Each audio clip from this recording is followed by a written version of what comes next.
अध्यक्ष जी, सबसे पहले तो मैं आपको धन्यवाद देना चाहता हूं कि आपने इस संकल्प पत्र समिति की अध्यक्षता का दायित्व मेरे ऊपर सौंपा और मुझे इस बात का हर्ष है, संतोष भी है कि मोदी जी के नेतृत्व में हमने देशवासियों से किया गया हर वादा पूरा किया है। चाहे 2014 का संकल्प पत्र हो या फिर 2019 का घोषणा पत्र हो, मोदी जी के नेतृत्व में हमने अपने हर संकल्प को पूरा किया है। जब मोदी जी के नेतृत्व में हम 2014 के लोकसभा चुनाव लड़ने जा रहे थे तो उस समय मैं पार्टी का राष्ट्रीय अध्यक्ष था। Doctor Murli Manohar Joshi ji manifesto committee के चेयरमैन थे। मोदी जी के आग्रह को ध्यान में रखते हुए पार्टी का जो संकल्प पत्र तैयार किया गया था उसमें इस बात का विशेष ध्यान रखा गया था कि जो भी संकल्प हम देश के सामने रखें उसे हम निश्चित रूप से पूरा करें। मित्रों, भाजपा अपने संकल्प पत्रों के माध्यम से जहां स्वाभिमानी और सशक्त भारत के निर्माण का रोड मैप प्रस्तुत करती है, वहीं समाज के हर वर्ग के विकास और कल्याण के प्रति अपनी प्रतिबद्धता को भी देश के सामने रखती है। 5 साल पहले 2019 में संकल्पित भारत, सशक्त भारत के उद्घोष के साथ जो घोषणा पत्र हम लेकर आए थे उसमें हमने आजादी के 75 वर्ष पूरे होने पर भारत की एक संकल्पना रखने के साथ साथ 2047 के भारत की भी रूपरेखा देश के सामने रखी थी। उसी भावना के अनुरूप ही हमने 5 साल के संकल्प लिए थे और मुझे ये कहते हुए साथियों प्रसन्नता है कि साल 2019 में भारत के विकास एवं जन कल्याण के लिए जो भी संकल्प हमने लिए, आज 2024 तक उन सब को पूरा करने में हमने कामयाबी हासिल की है। हम लोगों को इस बात का गौरव है कि भाजपा अपने संकल्प पत्र के प्रत्येक वादे को पूरा करती है। जो हम कहते हैं वो हम करते हैं। हमारे वर्ड्स, हमारे डीड्स, हमारे कृति और हमारे कथन में कभी कोई अंतर नहीं रहा है। यह बात आज केवल भाजपा के लोग ही नहीं बल्कि देश के नागरिक भी मानने लगे हैं। यही विश्वसनीयता हमारी सबसे बड़ी ताकत है। हमने जम्मू और कश्मीर से धारा 370 समाप्त करने की बात कही थी। आज धारा 370 समाप्त हो चुकी है। हमने महिलाओं के लिए विधायी संस्थाओं में 33% आरक्षण की बात की थी। प्रधानमंत्री मोदी जी की प्रेरणा से नए संसद भवन का उद्घाटन होते ही पहला कानून नारी शक्ति बंधन अधिनियम के रूप में देश के सामने आया। साथियों, हमारे संकल्प पत्र में अयोध्या में भगवान राम के भव्य मंदिर के निर्माण का मार्ग प्रशस्त करने की बात भी कही गई थी। आज अयोध्या में रामलला की नव विग्रह में प्राण प्रतिष्ठा हो चुकी है। हमने अपने संकल्प पत्र में आत्मनिर्भर भारत के निर्माण की दिशा में कदम आगे बढ़ाने की बात की थी।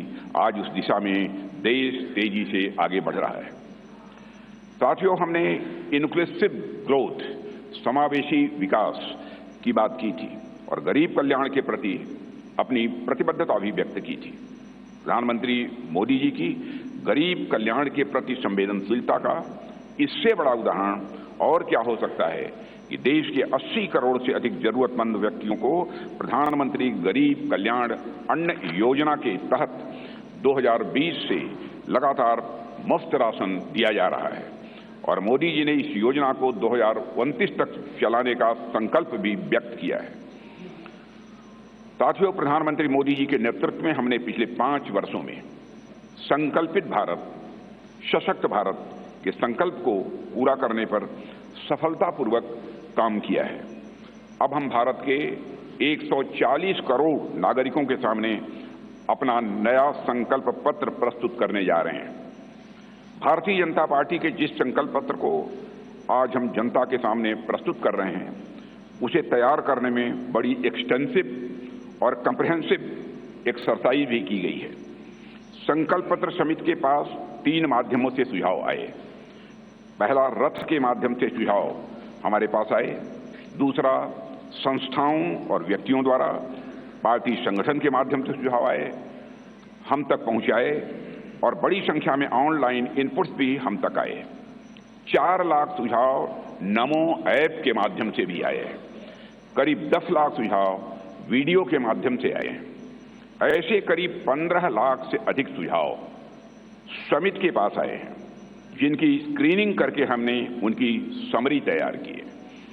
उनमें से मुख्य मुद्दे ढूंढे गए और उस पर चर्चा हुई कि इन मुद्दों पर हम क्या कर सकते हैं।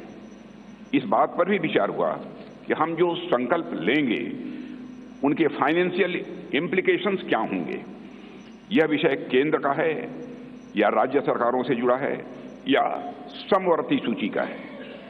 इस विषय से जुड़ी कोई स्कीम चल रही है या नहीं और इसका हमारे मित्र देशों पर कोई असर तो नहीं पड़ेगा, यह भी सावधानी बरती गई है। सभी बातों पर बहुत ही गंभीरतापूर्वक विचार हुआ है। साथियों, हर विषय की 360 डिग्री एनालिसिस करने के बाद हमने विषयों को 24 ग्रुप्स में बांटा है, 24 ग्रुप्स में से बांटा है।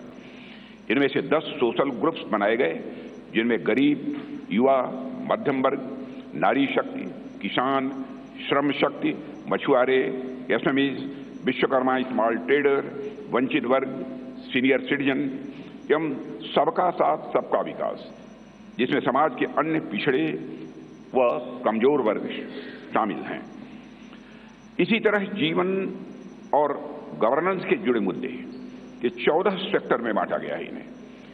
और इनमें पहला है विश्व बंधु, जिसमें भारत के अन्य देशों के साथ संबंध की बात की गई है। फिर है सुरक्षित भारत, जिसमें भारत की आंतरिक और बाह्य सुरक्षा का विषय है। तीसरा है समृद्ध भारत। चौथा है ग्लोबल मैन्युफैक्चरिंग हब। पांचवां वर्ल्ड क्लास इंफ्रास्ट्रक्चर। छठा ईज ऑफ लिविंग। सातवां विरासत का विकास। आठवां है गुड गवर्नेंस यानी सुशासन। नौवां है स्वस्थ भारत। 10वां गुणवत्तापूर्ण शिक्षा। 11वां है खेल का विकास। 12वां है सभी क्षेत्रों का संतुलित विकास करना।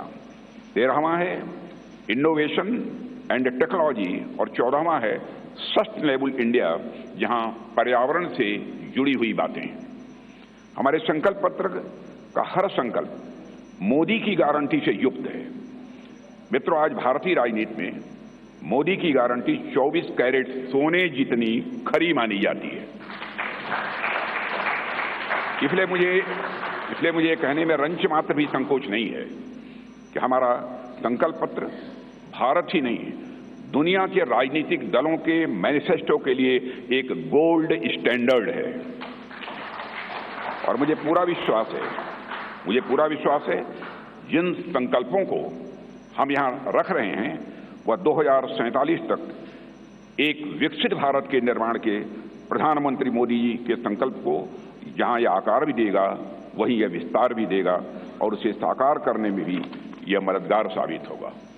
साथियों, मैं यह भी आपको की जानकारी में लाना चाहूंगा, इस संकल्प पत्र को तैयार करने में अपनी प्रतिदिन की अत्यधिक व्यस्तताओं के बावजूद हम सबके साथ देर रात तक बैठकर माननीय प्रधानमंत्री जी ने हम सभी का मार्गदर्शन किया है।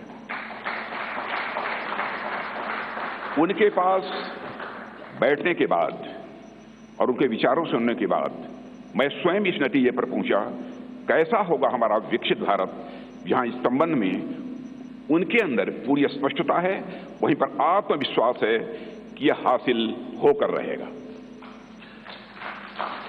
साथियों, इस इलेक्शन कमेटी की कन्वीनर श्रीमती निर्मला सीतारमण जी और जितने भी हमारे इलेक्शन कमेटी के सदस्य हैं, इलेक्शन मैनिफेस्टो कमेटी के, उन सभी के योगदान की मैं सराहना करता हूं।